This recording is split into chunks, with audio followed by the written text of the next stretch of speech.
তাল দিয়ে তৈরি নরম তুলতুলে খেজুরি পিঠা যেমন রসালো তেমনই নরম তেমনই সুস্বাদু। একবার মুখে দিলেই প্রেম হয়ে যাবে এর সাথে। আপনি নিজেকে আর থামাতেই পারবেন না একটা খাওয়ার পর।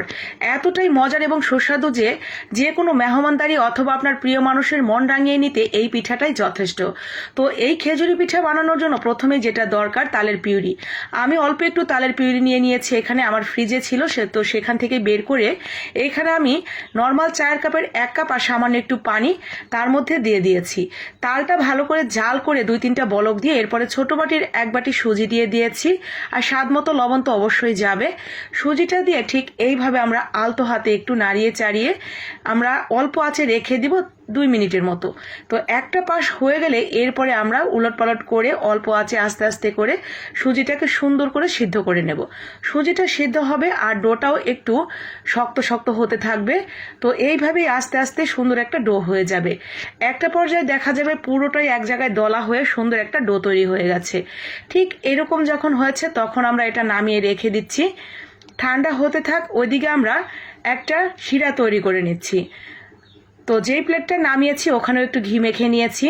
শিরা তৈরি করার জন্য আমি এখানে 1.5 কাপ পানি দিয়েছি নর্মাল চায়ের কাপের, আর সাথে 1 কাপ চিনি, সাথে দিয়ে দিয়েছি একটা এলাচ। জাস্ট বলক উঠলে 2 থেকে 3টা বলক দিয়ে আমরা এটা নামিয়ে রেখে দিচ্ছি। এরপরে প্রথমে যে সুজির ডোটা রেখেছিলাম সেটা হাতে আর একটু ঘি মেখে সুন্দর করে আমরা এটাকে স্মুথলি একটা ডো তৈরি করে নেব।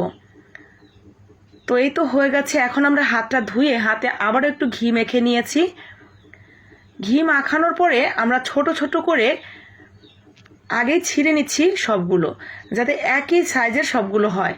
তো এরপরে আমরা দেখেন এরকম করে কালো জামের যেরকম শেপ আছে না, ঠিক ওরকম ছোট ছোট করে বানিয়ে নিয়েছি অনেকগুলো। তো এরপরে এরকম একটা ছাঁকনি তো আমাদের প্রায় প্রত্যেকের বাসাতেই আছে, অথবা আপনার বাসায় যদি হ্যান্ড উইক্স থাকে সেটা দিয়েও কিন্তু এই ডিজাইনটা তুলে নিতে পারবেন। তো এরপরে আমরা দেখেন একটা একটা করে পিঠাগুলো ধরবো, আর এরকম একটু করে সামান্য চাপ দিয়ে এরপরে টেনে তুলে নিলেই সুন্দর একটা ডিজাইন হয়ে যাবে গায়ে।